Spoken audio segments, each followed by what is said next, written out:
Buenas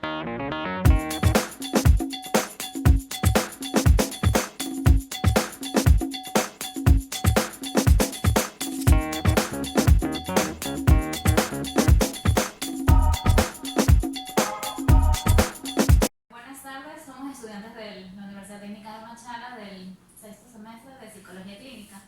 Nuestro objetivo aquí es por fines académicos y también conocer un poco más acerca de la psicología jurídica.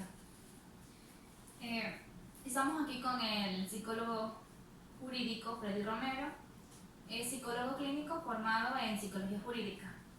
Empecemos con nuestra primera pregunta. ¿Cuál fue el motivo que lo condujo a escoger esta carrera? La psicología clínica en general, antes que nada, gracias por la entrevista, debo dar las gracias por eso. Y el motivo principal por elegir psicología clínica y en especial jurídica y también forense es por la inquietud de conocer más, la inquietud y la curiosidad científica de conocer cómo funciona el ser humano. Y el ser humano, gran parte de sus actividades e interacciones implica roces, implica malentendidos, implica dificultades. Y lo que siempre me orientó a conocer es qué es lo que está detrás de esas complicaciones, los rasgos de personalidad, los síndromes clínicos, lo que piensan, lo que sienten para cometer, en este caso en el ámbito de la psicología jurídica, para cometer un acto antijurídico, lo decimos dentro de la psicología jurídica, para cometer un acto que está en contra de la ley, ¿no? Y porque muchas veces la persona no es que desconoce la existencia de la ley, sino que conociendo la ley la transgrede. Y es algo inquietante conocer por qué algunos conociendo la ley la transgreden y otros conociéndola la respetan. Entonces existen las diferencias individuales. Y entonces, en concreto, esta fue una de las razones por las que decidí ingresar a este mundo de la psicología forense jurídica en especial.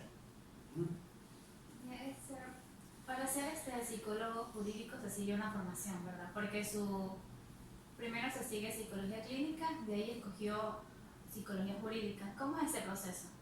Yo tengo formación en psicología jurídica y forense. Yo no tengo un título en psicología jurídica y también en forense, porque son diferentes. A veces, a nivel internacional, hay expertos en psicología jurídica y forense, ambas cosas. Ya es dependiendo de la universidad a la que usted se haya graduado. Pero en Ecuador, tengo entendido de que una de la vía por la cual se llega a la psicología jurídica es empezando primero por la psicología general. Luego puede recurrir directamente a lo que es la psicología jurídica. Y en otro caso es primero psicología general, luego psicología clínica y luego psicología jurídica. Aproximadamente una duración de unos 7 a 9 años, dependiendo de la universidad o el país donde se esté formando. ¿Cómo es su desenvolvimiento dentro de su labor como psicólogo jurídico? La labor en psicología jurídica, llamémoslo de aquí en adelante jurídico forense, ¿no? Porque son como hermanos, es indivisible, es como alguien dice, como tratar de separar el bailarín del baile. Es complicado, ¿no? Complicado, no hay cómo separarlo, porque la psicología jurídica pone el qué y la psicología forense pone el cómo. Entonces, es la teoría y la práctica, ¿no?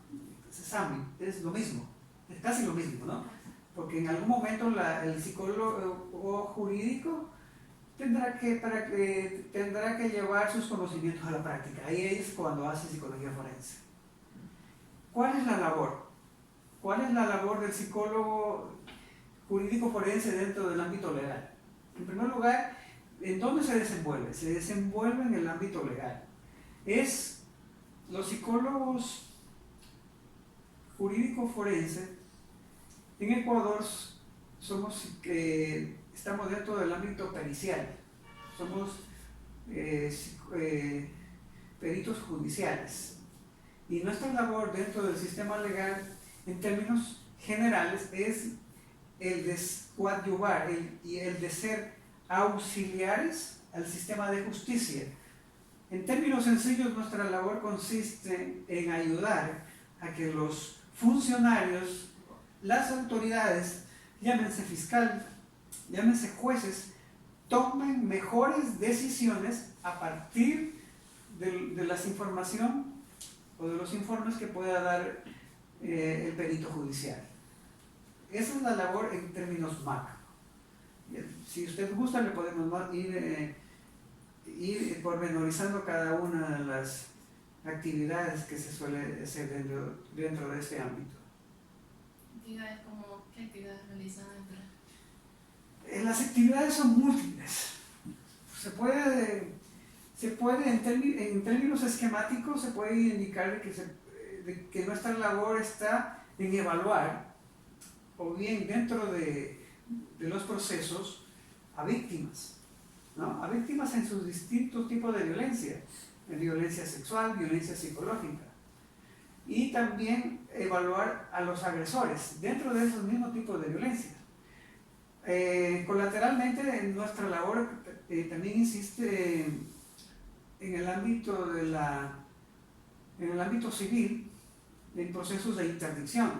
Por ejemplo, si una persona es capaz de valerse y tomar decisiones por sí misma, dígase una persona con deficiencia intelectual, que tenga algún bien, que tenga, por ejemplo, una casa y que le pertenezca, si es capaz de administrarla, entonces le compete al psicólogo jurídico forense hacer una evaluación para informar al juez si esta persona cuenta con la capacidad para administrar esos bienes y para administrar su propia persona en beneficio de su salud, ¿no? Es en el ámbito civil. Existen otras funciones también en el mismo ámbito civil que tienen que ver y se relacionan con los procesos de familia, con evaluar a los padres para considerar si tienen competencias parentales cuando hay procesos de custodia, guarda y custodia se llama, para determinar cuáles de los dos cónyuges tiene las mejores características para cuidar a uno de sus hijos, ¿no? Y en honor a uno de mis amigos diré que ciencia jurídica, ciencia forense está en desarrollo, no es algo que es perfecto, como por ejemplo la medicina, o como por ejemplo las matemáticas o la física, que son ciencias duras. En cambio la clínica, lo jurídico, lo forense es algo que tiene un margen muy alto de error, ¿sí? No se puede decir, o no se debería decir de una forma tan categórica que por ejemplo, en un caso penal, de que un individuo tiene los rasgos característicos de una persona violenta y que por lo tanto cometió un asesinato. Eso no le compete a un psicólogo en el ámbito pericial, ¿no? Más bien sería más modesto en decir que las características son compatibles o se parecen al grupo poblacional de agresores de ese tipo, ¿no? Y que siempre hay un margen de error, ¿no? Con humildad hay que decirlo, de que nuestra carrera en el ámbito de lo que nos encontramos, de la psicología en general, no ha llegado a un punto en el cual no hay margen de duda, siempre hay un margen de duda. No es un ADN, por ejemplo, el ADN tiene un bajísimo porcentaje de error. En lo nuestro no, el porcentaje de error es más alto. En síntesis, esa es la labor espero haberle contestado bien la pregunta, dentro del ámbito legal. Tenía una pregunta acerca de lo que dijo discapacidad intelectual. Una persona con discapacidad intelectual tiene sus bienes, puede, por ejemplo, necesita un tutor o la misma persona puede controlar todo. Recordemos lo siguiente, de que la discapacidad intelectual, según las últimas clasificaciones del DSM-5 y de la CIE-10, las ponen dentro del leve, moderado, grave, profundo y severo. Entonces, si estamos hablando de una persona con discapacidad leve, es muy probable de que sí pueda administrar sus bienes, porque si una persona con discapacidad leve ha sido instruida, ha sido capacitada y ha sido educada, muy probablemente ha superado, entre comillas, ha superado cierta limitación que no lo pudo haber hecho si el trastorno hubiese seguido su curso natural. En términos generales, sí podría hacerlo, pero siempre y cuando haya recibido estimulación, haya recibido educación muy oportuna y muy intensiva. Podría administrarlo, sí, una persona con discapacidad intelectual de tipo leve, pero una persona con discapacidad intelectual de tipo moderada, profundo, grave, moderado y profundo, es muy difícil porque conocemos, y esto me basó en la clínica, de que hay una limitación en lo que es el pensamiento abstracto, el manejo de números, el manejo del tiempo, ¿no? Una desorientación temporoespacial, ¿sí? Y una falta de conocimiento acerca de lo que implica cuidarse de su cuerpo, las actividades de la vida diaria, ¿no?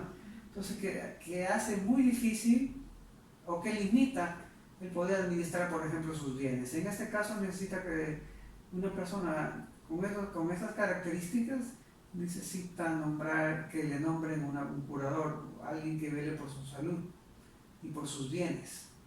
Para este caso sí se necesitaría lo que llaman en términos legales un proceso de intervención o un proceso de curaduría, ¿sí? Necesitan hacer uso del sistema legal.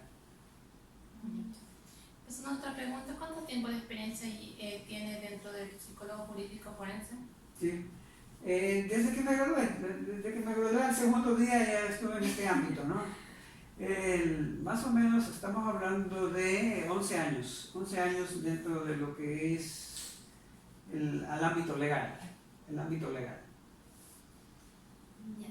¿Qué es la psicología jurídica y qué la distingue de las otras ramas de la psicología?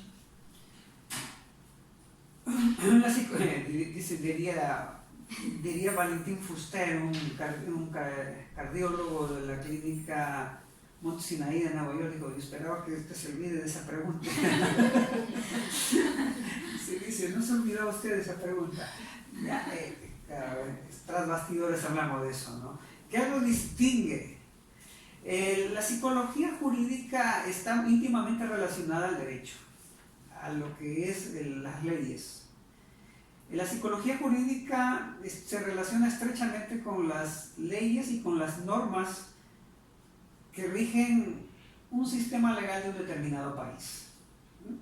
Y también con las normas internacionales. Es, por lo tanto, el estudio de la teoría que rige un sistema dentro de un país, de teoría legal. ¿Qué lo distingue de su hermana o de su hija para algunos? Que sería la psicología forense. La psicología forense pone la metodología, pone las técnicas que se utilizan para la investigación. Para la investigación dentro de una determinada ámbito social, de una región, por ejemplo puede ser Ecuador, que es diferente a Estados Unidos, ¿no? Cada cual tiene su sistema. Pone entonces el cómo, pone las normas, pone los procedimientos, en el caso concreto pondrá los tests, pondrá los cuestionarios, pondrá los protocolos de evaluación muy utilizados dentro de la psicología jurídico-forense, pone los protocolos para que se haga una investigación de forma rigurosa y científica, tal y como pide la psicología jurídica, ¿sí? Entonces la psicología forense les sirve a la psicología forense como un instrumento, ¿no? La psicología jurídica es el que pone el qué, y la psicología forense es el que pone el cómo. ¿Qué diferencia tendría la psicología jurídica de la clínica? La psicología clínica, en cambio, está en el ámbito asistencial, en el ámbito hospitalario, ¿sí? En en este ámbito lo que se busca, ¿qué es? Es el diagnóstico y la rehabilitación de los trastornos mentales. En cambio, en la psicología jurídico-forense solo implica investigación e informe a la autoridad que lo pidió. Se deslinda, por lo tanto, del tratamiento. Es netamente investigativa en el ámbito jurídico-forense.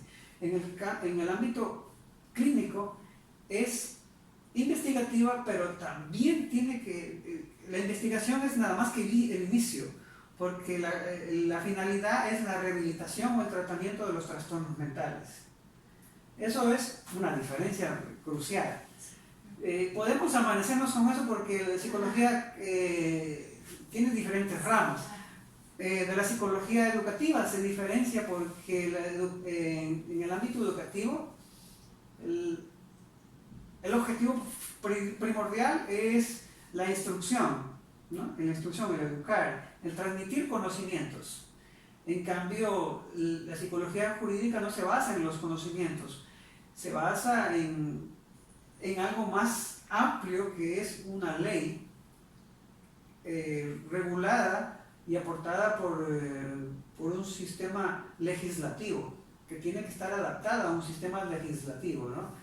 Claro que la psicología educativa no se basa en el sistema legislativo, ¿no? Porque pone la educación de acuerdo como está dictado según las leyes, pero es más para educar, para ir más a las masas, ¿no? Acá la psicología jurídica se enmarca dentro del derecho y dentro del ámbito legal, dentro de los procesos judiciales, ¿no? Dentro de los litigios, ¿no? Es más, digamos,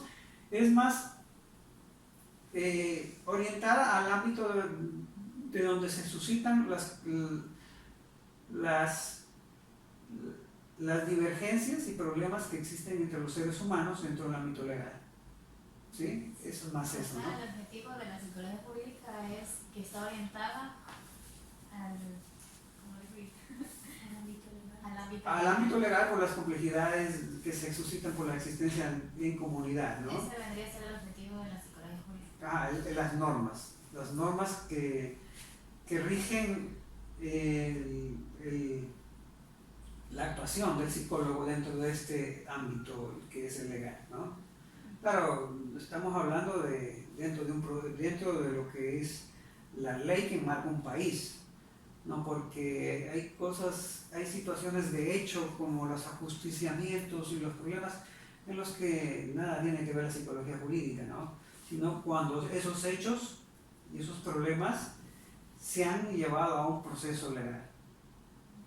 Ahí entraría en vigencia ya la psicología jurídica dentro de la investigación. Hay un libro muy bueno de psicología jurídica, que justo lo regalé a un buen amigo. Se llama Psicología Jurídica General de Eugenio Garrido y Jaume Masip, ¿no? Y que me parece muy interesante, porque en este libro lo pone de manera esquemática cuál es la diferencia entre la psicología jurídica y la forense, qué tiene que ver el psicólogo jurídico con el fiscal o con los jueces, cuál es el trabajo, cuáles son los ámbitos en común y cuáles son los ámbitos exclusivos de cada área. Es Psicología Jurídica de Jaume Masip y Eugenio Garrido. Para que lo consulten y sea una fuente de Jaume Masip. Bueno, yo también tengo el libro, para mala suerte o buena suerte yo le regalé a mi amigo por su cumpleaños, le regalé el original, ¿no? Y él me dio la copia. Sí, bueno, así es. Pasando a otra pregunta, en cuanto al área de la psicología jurídica, ¿se necesita una actualización continua? Muy buena pregunta. Imagínese usted que hay un procedimiento que es muy polémico y utilizado, se llama la evaluación de la credibilidad del testimonio. Y fue revisado en el año 1982, si más no recuerdo, de Conken y Steller en el 82, ¿no? Entonces, pero para el año 90, 91 y 95 hicieron otra revisión y lo mejoraron. Y ha seguido mejorado año tras año, ¿no? Y, por ejemplo, otros test, como por ejemplo el MSMI 1, ha seguido varias versiones y ahora estamos en el MSMI 3, versión en español. Pero aún no siguen utilizando el MSMI 1. La respuesta es un sí categórico. Debemos estar actualizándonos no año a año, sino día a día. Y ahora en nuestra sociedad de la información, eso es casi un delito no hacerlo, porque podemos acceder a revistas muy prestigiosas a nivel científico que existen para actualizarse. Y bibliografía también existe amplia sobre varios temas, sobre agresores sexuales, sobre los perfiles de personalidad de los agresores dentro del ámbito familiar. Existe también otros de perfiles de víctimas. Existen cuestionarios que se van renovando año a año para evaluar a niños, para evaluar ansiedad en los niños, para evaluar depresión en los niños. Existen bastante material que se va renovando. Por ejemplo, el C+, hay una versión que es C+R, es revisada, y C+R2, ¿no? Que son las últimas versiones. Hay otras como por ejemplo el MMPI. El MMPI hay una versión que es el 2, y del 2 también hay otra mejor versión que se hizo hace más o menos 2 o 3 años. ¿Y por qué? Porque con esto de la investigación, que la ha hecho más fácil la tecnología, lo van renovando mucho mejor, y uno con estas herramientas tiene mayor precisión, cada vez va disminuyendo el margen de error que anteriormente les decía. No sé cuándo llegaremos a la precisión, no sé si es algún fin o se llegará a algún momento a la precisión, pero es bueno actualizarse, ¿no? Y sobre todo con los instrumentos que tengan una base científica, que tengan una base en una investigación previa, porque recordemos que en el ámbito jurídico forense estamos ayudando a los jueces y a los fiscales a que tomen decisiones, y las decisiones de ellos suelen ser sanciones o suelen ser cárcel, y a veces el informe de un psicólogo jurídico forense puede implicar la diferencia entre la absolución o la encarcelación, como lo dirían ellos, o entre 2 años o 20 años de cárcel. Entonces es un asunto de que uno tiene que hacerlo por responsabilidad. ¿Qué pasa si un psicólogo se llega a equivocar en el informe? O sea, el cliente puede ir, usted dijo, a prisión, pero, y por ejemplo, si se enteran que fue error del psicólogo, ¿qué pasaría en ese caso? O lo entendí mal, creo. A ver, estamos aquí para aprender mutuamente. Le escucho la pregunta. O sea, el psicólogo comete un error, no realiza bien el informe, y el juez toma la decisión de, por ejemplo, encarcelar al cliente. ¿Ya? Y luego descubren que fue error del psicólogo. ¿Qué pasaría en ese caso? Pues lo que está pasando, la respuesta es, ¿qué pasaría en ese caso? Es lo que está pasando a nivel nacional. No, lo que usted dice no es un caso aislado, es un caso que sucede la mayor parte de veces. Los peritos estamos cometiendo muchos errores, y en base a eso, personas culpables o inocentes están recibiendo una sanción que no les amerita. ¿Sí?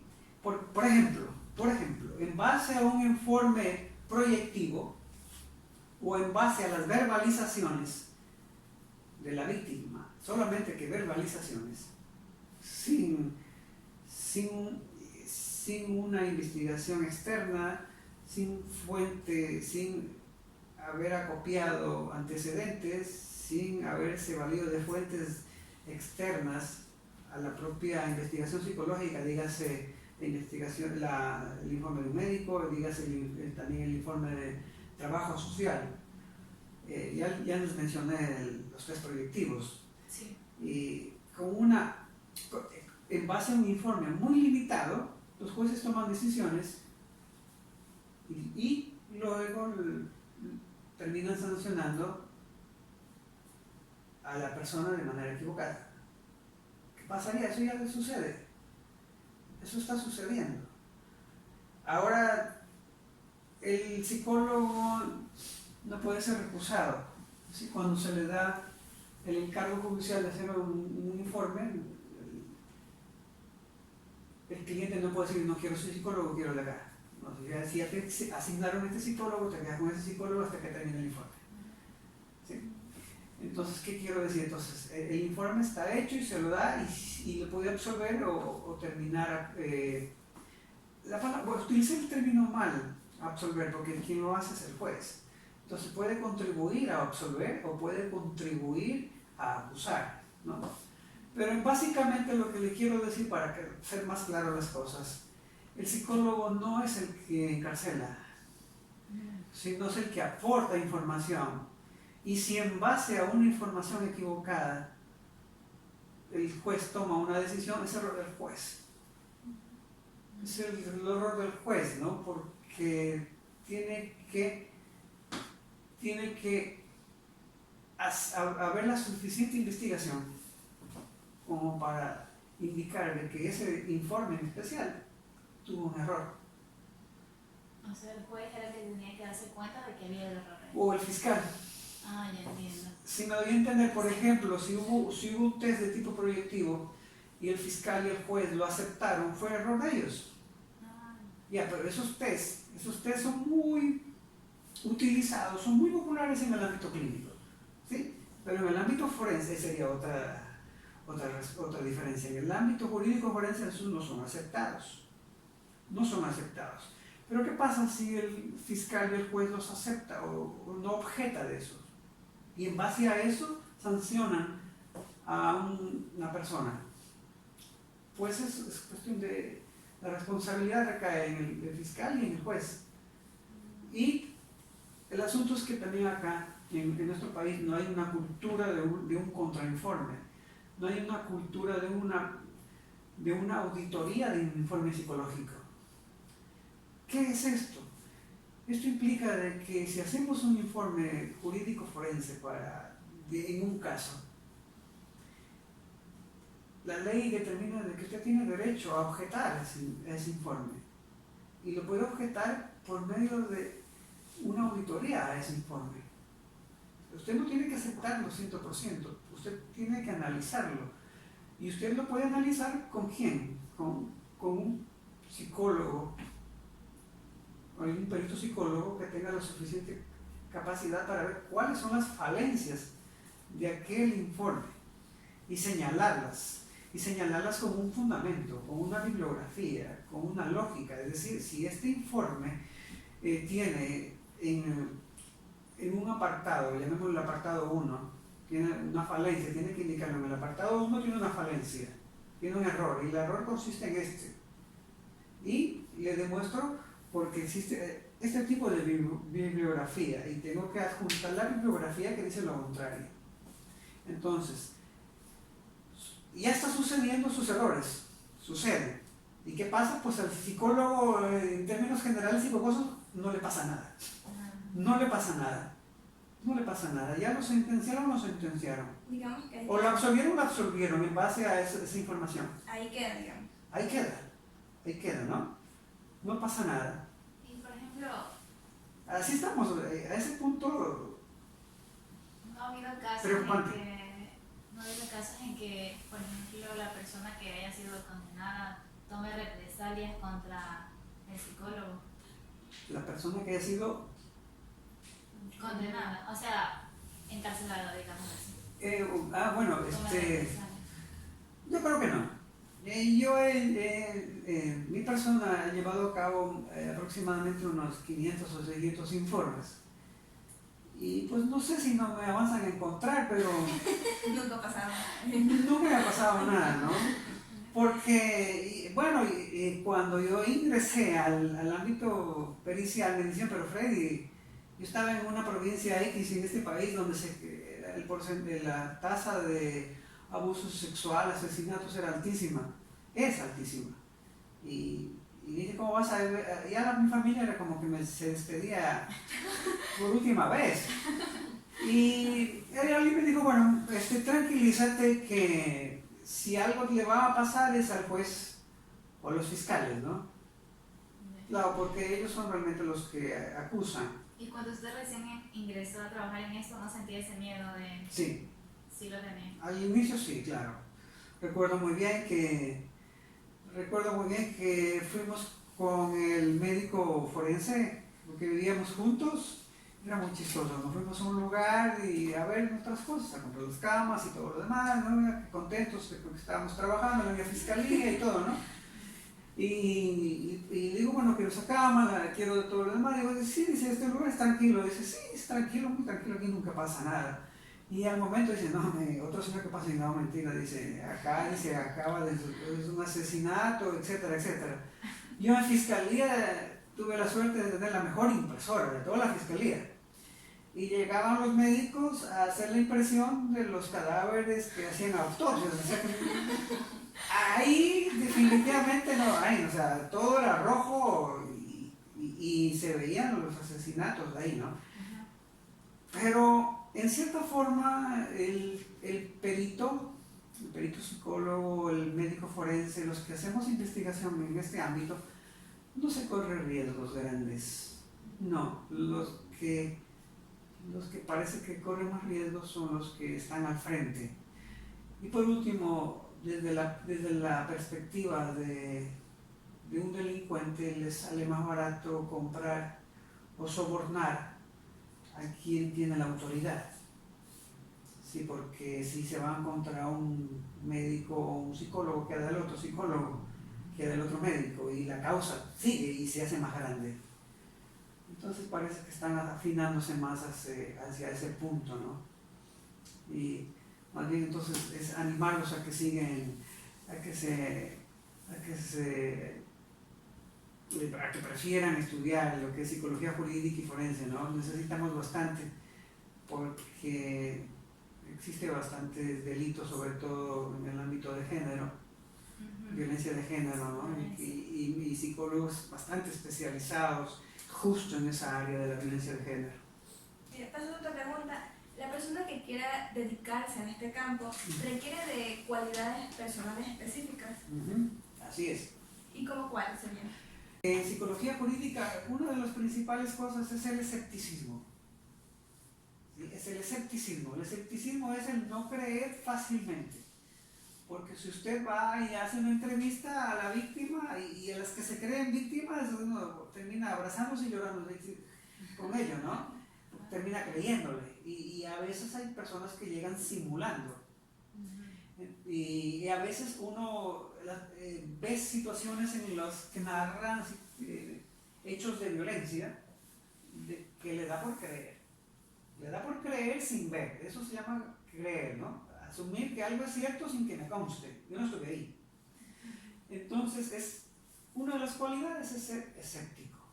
Escéptico es decir, no dudar. Una sana duda con respecto a los hechos. Porque la sana duda, ¿dónde te lleva? A la investigación. Te lleva a la investigación y a descubrir la realidad o la verdad de los hechos para luego comunicarla con un margen de error. Eso es una cualidad. La otra es rectitud y objetividad, es decir, informar los hechos tal como se produjeron, o hacer una información por medio de la investigación tal como tú la obtuviste, tal como tú lo pudiste apreciar, ¿sí? Y haciendo una descripción lo más apegado a la realidad de lo que observaste en la víctima, de lo que observaste en el agresor. ¿no? Otra cualidad entonces sería la objetividad. La imparcialidad es otra. La otra también es la puntualidad, ¿no? Porque en esto de la psicología jurídico forense se manejan tiempos. Los fiscales te dicen, aquí tienes la orden para hacer un informe y tienes 15 días. 15 días hábiles, ¿no? Y entonces tú no dices, no tengo, que por aquí, que un poquito más de tiempo, no. 15 días para el número 16 no. Estás extemporáneo y no funciona. Y eso podría implicar de que ustedes saben de que ciertas personas, si no se hacen informe, podrían salir libres porque los fiscales suelen acusar en base a las pruebas que haya. Y hay otros psicólogos que trabajan en flagrancia, y estamos hablando de 24 horas. Entonces ahí un valor primordial es la puntualidad, no pasarse de las 24 horas. Y hay otros valores más. ¿Qué llega a pasar si el informe se llega a pasar más de los 15 días? ¿Qué llega a pasar con ese informe? Un informe que te piden y está con un plazo tope, y cuando tú lo emites fuera de ese ámbito, no tiene validez legal. Por muy bueno que sea, por más apegado que estés a las normas, si lo presentas luego de plazo, no tiene ningún efecto. ¿Qué conocimientos o habilidades debe tener un psicólogo jurídico forense? Una de mis maestras, una de mis mentoras, decía, bueno, y hubo un debate ahí, ¿no? Casi pelea. Decía que el psicólogo forense o el psicólogo jurídico forense tiene que ser el mejor de los clínicos. Que antes de ser psicólogo jurídico forense tiene que ser el mejor de los clínicos. El otro decía, no, el clínico va por un lado y tú puedes ser el mejor psicólogo jurídico forense sin ser clínico. Y yo coincido con mi mentora, ¿no? Que tiene que ser buen clínico, buen jurídico y buen forense, ¿no? Y aparte buen psicólogo general. ¿Por qué? Vamos a ir con las habilidades. Una de las habilidades tiene que conocer las teorías que explican el comportamiento humano dentro de las complejidades, dentro de los conflictos que puede haber entre seres humanos. Tiene que conocer todas las teorías, pero las teorías que tienen un fundamento, porque en el internet hay de todo, dijo Stephen Hawking, la mayor parte es basura. Ya, tiene que haber algo con fundamento, ¿no? Revistas indexadas en las que ustedes conocen de que tienen números y que tienen validez científica. Entonces, el tener ese tipo de información es una herramienta porque usted puede justificar un diagnóstico o puede justificar una conclusión. Uno de aquellos es tener una base en todas estas psicologías, ¿no? Psicología general, clínica, jurídica y también forense. Otra de las características del psicólogo es que tiene que ser, bueno, yo le dije escéptico, pero también tiene que ser medio obsesivo, ¿no? No le digo obsesivo porque sería patológico. Medio obsesivo me refiero a que tiene que estar con atención al detalle, ¿sí? Al detalle, por ejemplo, no se le tiene que escapar en una exploración psicopatológica, en explorar conciencia o en explorar estado de ánimo, porque resulta de que en una audiencia, esa parte de que se te olvidó de no haber evaluado conciencia en estado de ánimo puede ser la absolución o puede ser una parte muy importante dentro del juicio. O sea, tiene que ser una persona centrada en los detalles, ¿sí? Centrada en los detalles. Otra de las características es que tiene que ser sistemático. ¿A qué me refiero sistemático? El Consejo de la Judicatura describe un protocolo en el cual se debería informar que se debe hacer un informe para un proceso legal. Entonces, Sistemático implica que tú debes observar y regirte a ese informe. También hay a nivel internacional, porque enhorabuena, está la autonomía profesional. A nivel internacional hay protocolos publicados para evaluar violencia de género, violencia sexual, violencia psicológica. Hay protocolos publicados en el 2011, en el 2008, y los protocolos nada más que son una serie de pasos que tú debes cumplir para hacer una investigación en los diferentes tipos de violencia. ¿Sí? Entonces, sistemático implica que tú tienes que regirte al protocolo, ¿sí? Para luego informar de que lo hiciste con este protocolo. Eso sería comparable como que tú pides un cappuccino, ¿no? Y el cappuccino implica café, leche, azúcar, canela y algo más, ¿no? Y eso es un cappuccino. Pero si tú dices café con leche, no, pues eso no, y tú lo pasas con café con leche y no lo es. Lo riguroso es que tiene que cumplir todos los ingredientes. Entonces tienes que ser sistemático para ser un psicólogo jurídico forense. Y también tienes que ser una persona que maneje cultura general. Cultura general, porque dentro de la cultura general tú te darás cuenta que te va a servir en tus casos, porque hay en el ámbito judicial diferentes tipos de violencia. A mí me encanta lo que es violencia sexual y también situaciones de agresores, pero me enviaban casos de interdicción, de evaluar personas con demencia, y eso no me agrada mucho. En el ámbito judicial hay sorteos dentro del sistema, hay sorteos de causas y tú terminas haciendo la que te toque. Sí, la que te toque. ¿Y cuáles son los casos que con más frecuencia se le presentan? Los casos que con más frecuencia se me presentan ahora, es justo lo que no me gusta, se me presentan casos de interdicción, ¿no? Más de interdicción que implica personas que tienen deficiencia intelectual y que tienen bienes o que tienen que viajar de fuera del país.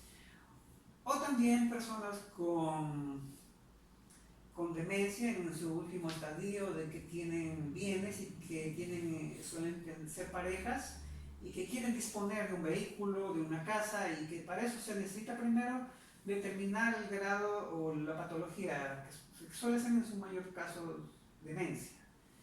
Eso se suele presentar también. Y también se suele presentar situaciones de violencia psicológica, ¿no? Violencia psicológica que se pide que se evalúe y que se determine el daño, ¿no? Aparte de eso, también a veces algunos psicólogos jurídicos forenses hacen auditorías de informes psicológicos.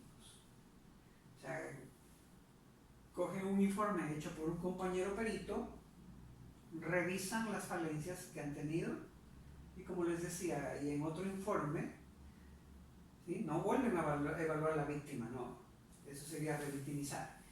Cogen y hacen un análisis del informe y lo presentan por escrito a la autoridad cuando ha sido pedido dentro del proceso, ¿no? Eso también está dentro de las actividades que suele cumplirse muy rara vez. Pregunta, ¿ha tenido casos de abuso sexual? ¿Le llegó casos? Yo trabajé en Fiscalía de Quevedo por casi 2 años. Y en Quevedo, la Fiscalía de Quevedo veía Valencia, veía Mocache, Buena Fe y todo Quevedo. Y si hay algo que había ahí era violencia sexual. Trabajé 1 año y medio, más de 1 año y medio en violencia sexual. Y eso era mayoritariamente el 90-95% de los casos que sucedían allá. La única provincia que tenía más casos de violencia sexual a nivel nacional, según Fiscalía en estadística era Guayas y Santo Domingo. Y a veces Los Ríos, el que estaba encargado de la parte norte, nosotros, estaba compitiendo con Guayas o con Santo Domingo. Y digo competir porque me refiero al número de casos. Eran violencia sexual. Y la Fiscalía de Quevedo tenía algo importante, tenía cámara GESEL. Entonces se trabajaba dentro de esa cámara para videograbar las entrevistas, porque una parte importante de las víctimas eran niños. Y entonces se les hacía la videograbación designada por la autoridad competente. Se hacía la videograbación y se lo grababa en un disco, se hacía un estudio y luego ya en las audiencias la víctima no asistía porque para eso estaba la videograbación, y lo que se trataba era de que la supuesta víctima luego de la videograbación pase al ámbito de la rehabilitación, al tratamiento, al ámbito del Ministerio de Salud o al ámbito de protección a testigos que también tiene Fiscalía, pero esa persona ya pase ese proceso para que se recupere o recupere su salud mental, que sí es posible. ¿Y qué en el juicio proyectan el audio, el video de la persona? Eso está a disposición del juez. Está a disposición del juez la proyección del video o en su defecto la transcripción. Acuérdense de que hay una entrevistada y un entrevistador, y hay preguntas de parte del fiscal, hay preguntas de parte del juez y hay otras preguntas que hace la defensa, los que representan a supuesto agresor.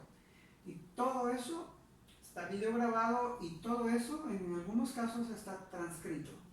Entonces se puede presentar la transcripción o bien la videograbación, dependiendo de cómo sea el caso. Pero recuerden ustedes que ahora desde 2014, en agosto de 2014 las audiencias ya no son como eran antes, que eran basadas únicamente en papeles, ¿no? Te presento un papel y todo se quedaba en papeles. De ahí en adelante vino lo que es las audiencias de tipo oral, la oralidad. Entonces, en las audiencias de juzgamiento existen las preguntas y las repreguntas y este tipo de proceso adversarial donde hay el acusado y el acusador, y la interacción en todo caso es oral, ¿no? Y en ese caso podría presentarse el video, ¿no? Pero siempre y cuando el desenlace es de tipo oral, ¿no? Fundamentado. Cuando se da un caso que sea de una intensidad fuerte, ¿usted cómo se siente emocionalmente? En términos generales, Catalina Cáceres, bueno, ya lo dije el nombre, Catalina Cáceres, ella trabaja es la única psicóloga de urgencias del país. Dice que no deberían haber más de 4 víctimas que un psicólogo dentro del sistema de justicia que atienda, ¿no? No debería atender a 4 víctimas porque hay un término que se llama síndrome de agotamiento por estrés o por empatía. O sea, el exceso de empatía es negativo. ¿Cómo te sientes después de atender a una de estas personas? Depende de la preparación que hayas tenido. ¿Tienes una afectación temporal? Sí. Pero si puedes desengancharte, hay un término que le llaman el detachment, o sea, el desengancharte. Tú puedes evaluar a un paciente, sí. Puedes poner un pie en el terreno de él, muy bien. Pero pasado de eso tienes que recordar que tienes tu vida y de que no te conviene estar en ese nivel de empatía. Tienes que sacar el pie y continuar con tu vida. Una pregunta, en caso de que el niño o un familiar quiera retirar sobre el caso de una violencia sexual, ¿qué hace como psicólogo jurídico forense? ¿Retirar? Se retira, o sea, ya no quiere saber de su caso. A ver, hay una norma dentro de los profesionales de salud en general. Hay una norma hay una ley de que cuando usted conoce de ese tipo de casos tiene el deber de denunciarlo. Y la autoridad competente es Fiscalía General del Estado. O sea, si conoce usted como profesional de salud, tiene que ir a denunciarlo. ¿Qué son los informes periciales? La investigación forense es la investigación que se hace bajo un encargo judicial. En el encargo judicial te hacen una petición de lo que tú debes hacer, una investigación. Los informes periciales es el formato, el documento que recoge toda esa información y se lo entregas a la autoridad. No lo entregas a la víctima, no lo entregas a la persona que es investigada. Si te lo pide una autoridad judicial, debes de entregarse a la autoridad judicial, con la imparcialidad del caso. Ahora con el COGEP, con la nueva ley, te lo pide la misma víctima, ¿no? Te lo puede pedir la misma víctima y este informe pericial lo puedes entregar a su persona con una factura endosada para que esta persona haga el mejor uso posible en un caso. Lo puedes entregar al abogado que te lo pidió. Este es un informe psicológico pericial. ¿Y cualquier psicólogo puede realizar un informe pericial? No, cualquier psicólogo no. Debería tener, cuando hay en el Consejo de la Judicatura, que es el órgano que regula todo esto de los psicólogos, peritos. Para ser perito judicial hay unos requisitos. ¿Los casos que llegan a la fiscalía todos son tratados por el psicólogo jurídico o ciertos casos? No, todos los casos, bueno, en fiscalía llegan desde casos de asesinato y de violencia, de minería, etcétera, ¿no? ¿No? Ahora en Fiscalía del Oro tiene una de las pocas que es Fiscalía que se encarga de medio ambiente, de delitos ambientales. Entonces esos casos no llegan. No, llegan más lo que son de violencia de género y de violencia sexual. A veces también de asesinatos, etcétera, ¿no? Entonces, en conclusión, no todos los casos los ve el psicólogo jurídico, solo en los casos que implica el comportamiento humano y el estado mental de la víctima o el agresor, ¿no?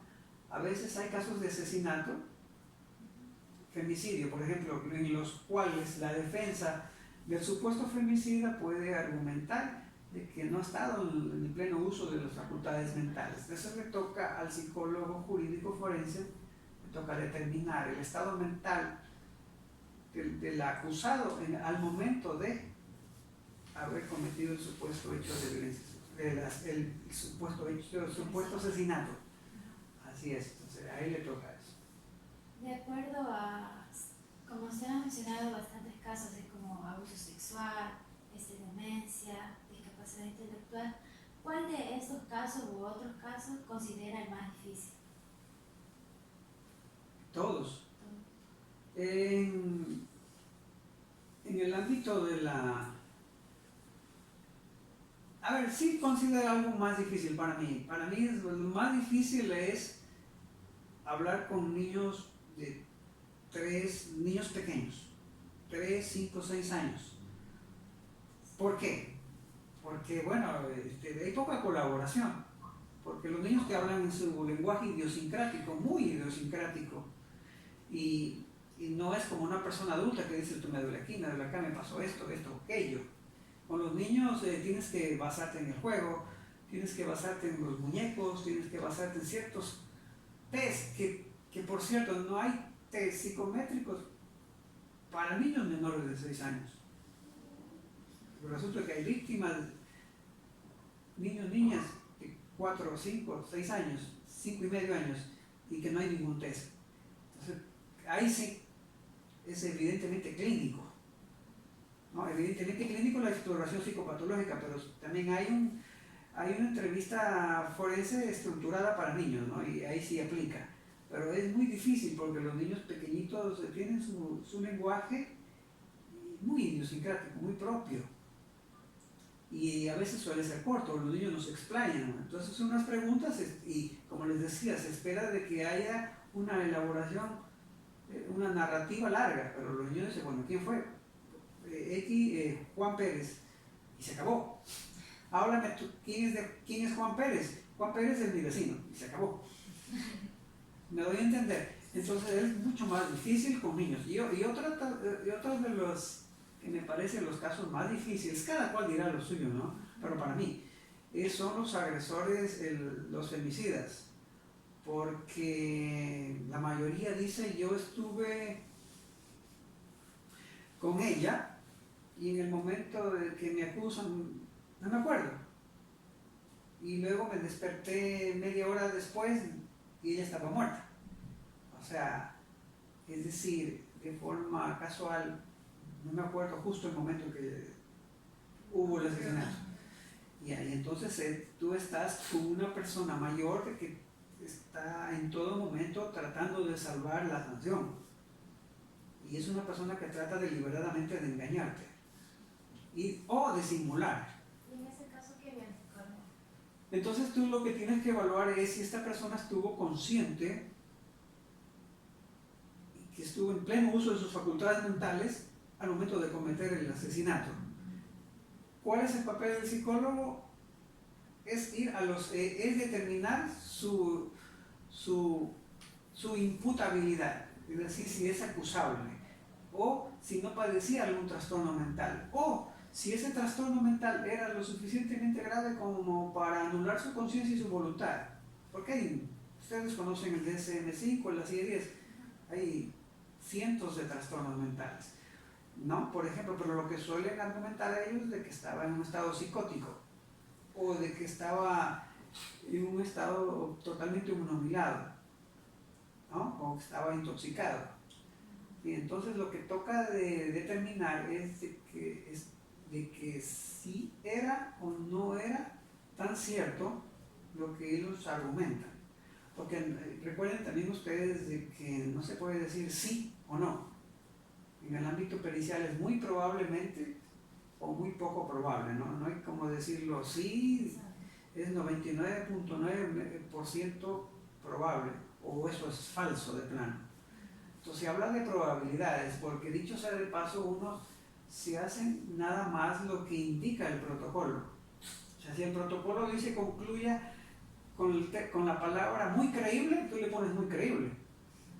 Nada más, si el protocolo te dice eso, ¿no? Es como el capuchino, dicen, tú puedes decirle capuchino, tú no le puedes decir, esta es una cerveza, no, tú tienes que poner una etiqueta de capuchino, acá es lo mismo, concluye con muy creíble cuando existen estos parámetros, cuando existan esta cantidad de criterios. ¿Sí? Entonces, estos protocolos te sirven para hacer eso, ¿no? Para hacer una cuantificación, en definitiva, o sea, en resumidas cuentas.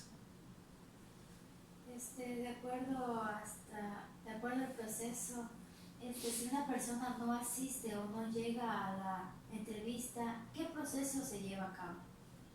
¿A una entrevista? Sí, una entrevista psicológica. Pues eso me pasa todo el tiempo. No llegan a la entrevista psicológica cuando se ha pactado el tiempo prudencial. Y se puede hacer 2, 3 intentos, pero hay una fecha tope. Y si ya no llega a la fecha tope, ya pasó, ya no llegó, bueno, igual hay un oficio que se llama de descargo. Usted igual, si no llegó, pues tú tienes que informar a la autoridad competente de que pasado el plazo, Juan Pérez no llegó a la entrevista que se ha solicitado, informando a la autoridad competente para fines legales. Atentamente, no el perito. Ya está. Porque siendo solicitada en un momento, igual no concurre la persona que lo solicitó, sabrá él por qué lo hizo, pero usted tiene que informar que no fue. ¿Y tiene una sanción o...? Para usted no. Para él sería, siendo también nosotros nos desligamos, sería probablemente contraproducente para él. porque pidió un proceso y luego no lo llevó a cabo. Y si lo pidió el fiscal, es peor todavía, ¿no? Porque se negó. Pero la mayor parte de veces sucede de que sí se ejecuta, ¿no? Porque las personas quieren salir bien libradas de esto y lo mejor es pasar por la evaluación. O por la actividad que solicita la autoridad. Se lleva a cabo. Muy pocas veces no se lleva a cabo. Es que con la evaluación lo que buscan es aclarar algo, y entonces dependiendo del caso, si es deficiencia intelectual, lo que quieren hacer es nombrar un curador, por ejemplo. Nombrar un curador y que esa persona tenga un representante. Entonces hacen lo posible, ¿no? Hacen lo posible por contactarte y por realizar la actividad. Si es en el caso de un femicida, usualmente debes ir a la cárcel a entrevistarlo, ¿no? Y en la cárcel ya encontrarás el modo para entrevistarlo y lo terminas entrevistando. Así sea la actividad llamada entrevista en 2, 3, 4 o 5 instancias, porque no es una sola vez. Según en violencia sexual, dicho sea de paso, se propugna la idea, lo ideal es que se haga la entrevista única, videograbada, para no recurrir a entrevistar algunas veces al niño o niña o a la persona que ha sido violentada, para evitar la revictimización, para no pasar por eso una y otra vez. Y cuando va a hacer, digamos, va a llevar el juicio todavía, digamos, y va a la cárcel, ¿alguna que otra vez esta persona ha tratado de sobornarlo? Sí. Hay algunas personas de que quieren un informe favorable. Un informe favorable que indique que, por ejemplo, en casos de violencia psicológica, indiquen que está afectado. ¿Sí? Está afectado. Para poder cobrar una indemnización por la afectación. O sea, el soborno implica dinero, o implica, nunca te lo dicen de frente, ¿no? Pero te lo dicen y no sería más. Y hay algunos que, bueno, están acostumbrados y dicen, pero yo quiero que le ponga esto, ¿no? Así como, entonces pues mejor hágalo usted. Yo digo, pues yo a veces soy irónico, no, hágalo usted y póngale, lo firma usted. Entonces no, pues el psicólogo es usted. Entonces yo lo sabré cómo lo hago y yo le pongo mi firma. Entonces ahí es cuando hay problemas, porque supuestamente el que paga es el que pone las normas, pero esto no es así. En el ámbito jurídico forense no es. Usted paga, yo lo evalúo y yo pongo lo que yo observo. ¿Okay? Pero ellos piensan, yo te pago y yo te digo lo que tienes que poner. Cosa que no es así, ¿no? Y vendría la ética Y otra de las, era su pregunta, ¿no? Otra de las características es la ética. Una ética apegada al derecho, ¿no? Una ética de no informar más de lo que se observa, ¿no? Y de que informar sea positivo o negativo, ¿no? Y eso también va de plano en que la persona que pide un peritaje psicológico puede ser que le favorezca o puede ser que le perjudique, ¿no? Porque se observa se informa lo que se observa mediante resultados. Nada más, y eso se informa, ¿no? Claro que está sujeto en el ámbito privado, el abogado puede optar por no presentar ese resultado contraproducente, ¿no? Y si le conviene, lo presenta. De acuerdo a su punto de vista personal, ¿cómo es la situación laboral de un psicólogo jurídico en el Ecuador? Pésima. diría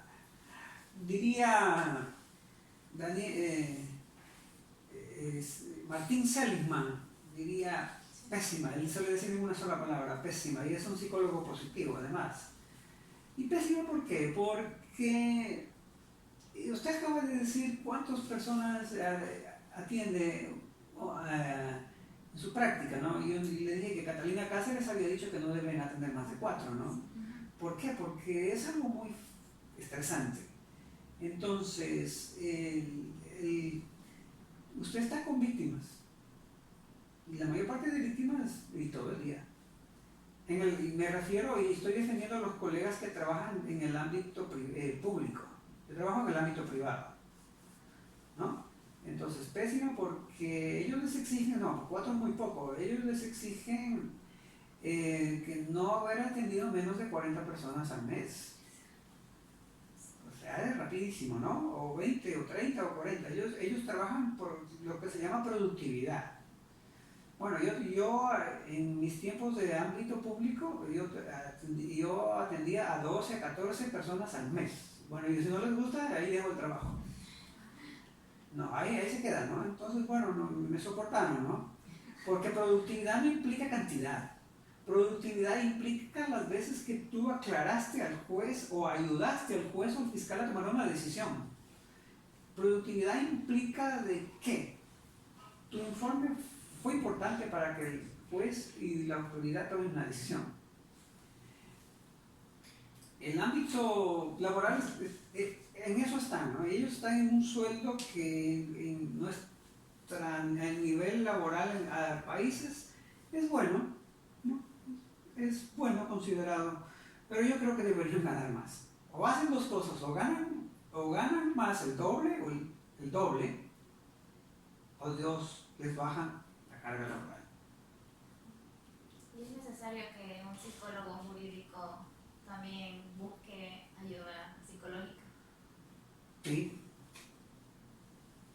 Tratemos de concluir la última pregunta. Y en el ámbito privado la situación es en el ámbito, yo soy psicólogo perito judicial privado, ¿no? Es decir, me llegan los casos por encargo, a mí me pagan los clientes. Pero es pésimo también, ¿no? Porque creen que se me llega de vez en cuando, ¿no? Una. Y dos, cuando llegan hacen de cuenta de que es una consultita. Sí, es una consultita y hay una tabla en el Consejo de la Judicatura, hay una tabla en la cual no puedes cobrar menos y no puedes cobrar más. Ya, yo no les puedo decir, bueno, no sé si será ilegal esto, pero hay una tabla que es, el mínimo es el 50% de una remuneración básica. Es decir, casi $200, el mínimo. Y el máximo es hasta 10 veces la remuneración básica unificada, que viene a ser como casi $4,000, ¿no? Bueno, el cliente por medio no te quiere pagar ni siquiera la parte más baja, te quiere pagar $20. Sí, vamos a ver todavía, ¿no? Así es, ¿no? Es la cultura. Ahora, pasamos al otro punto. El otro punto de que si es necesario de que esté asesorado, por supuesto. Yo creo que yo soy fanático del Dr. House, un médico que se presenta en el canal de Universal Channel. Es un diagnóstico, es muy bueno, ¿no? Y es algo increíble porque ellos se reúnen, hacen un consejo de médicos y toman las mejores decisiones, hacen un debate, bueno, a veces hasta pelean y estacionan puñetes, pero toman unas buenas decisiones. Entonces yo creo que debería haber un consejo. Yo tengo un amigo que les dije, Jimmy Rivadeneira, ¿no? En los cuales nos reunimos para hacer las mejores decisiones, ¿no? Y también existe el abogado, porque también debe saber. Para saber, para calibrarnos, porque a veces uno se va una hipótesis, uno se coge una hipótesis y a veces no ve la contraria, porque deben haberse dos hipótesis, ¿no? Entonces se va por un lado, entonces, y cada persona tiene su punto de vista profesional y es enriquecedor, como el caso del Dr. House. Entonces debe haber otras personas con las cuales se reúna el psicólogo jurídico forense, por supuesto que sí, para debatir casos, para actualizarse, para conocer otras perspectivas. Y si lo que me preguntó es si debe haber otra persona, como el psicólogo que tiene otro psicólogo, es verdad. También debe haber y también tengo. Yo tengo un psicólogo en el ámbito del Ministerio de Salud Pública, ¿no? Pero él no tiene nada que ver con el ámbito jurídico forense. Y eso es lo que quiero. Porque yo cuando me salgo de ahí, yo pongo los pies fuera de lo que es lo legal, ¿no? Ajá. Y usualmente terminamos tomando kombucha o té, ¿no? Y nada que ver con esto. Y es bueno porque para salir del estrés no hay nada mejor, y no solo para nosotros, sino para cualquiera, que ponga un pie fuera de lo que hace. ¿Y qué un pie? Que ponga todo el cuerpo. O sea, que se salga de esto, y haga otras cosas, ¿no? Y de que abandone por un tiempo esas actividades y tenga actividades más de entretenimiento. Bueno, creo que Ese es el fin de la entrevista. Sí, Ya hemos pasado aproximadamente un par de horas, ¿no? sí. ¿Sí? ¿Ya? hemos aclarado muchas dudas, muy interesantes. ¿Ya? Podemos ver prácticamente que obviamente la psicología jurídica está relacionada en sí con la psicología en general, tiene varias derivaciones, tiene un objetivo diferente, trata de ver o relacionarse más por las leyes, por ser, puede decirse como justicia ante un hecho que se ha cometido. Mejor no lo voy a poder dicho yo. Sí, cierto. Así es. Es las leyes, ¿no? Las leyes que rigen el accionar de un psicólogo. El psicólogo tiene que conocer para proceder. Bueno, le Ahora agradezco sigamos, muchísimo ¿no? por la apertura que nos Ya. ha dado. Ya está. Y si hay más preguntas, ahí tienen mi número, ¿no? Sí. No hay ningún problema. Gracias a ustedes. Gracias. Gracias.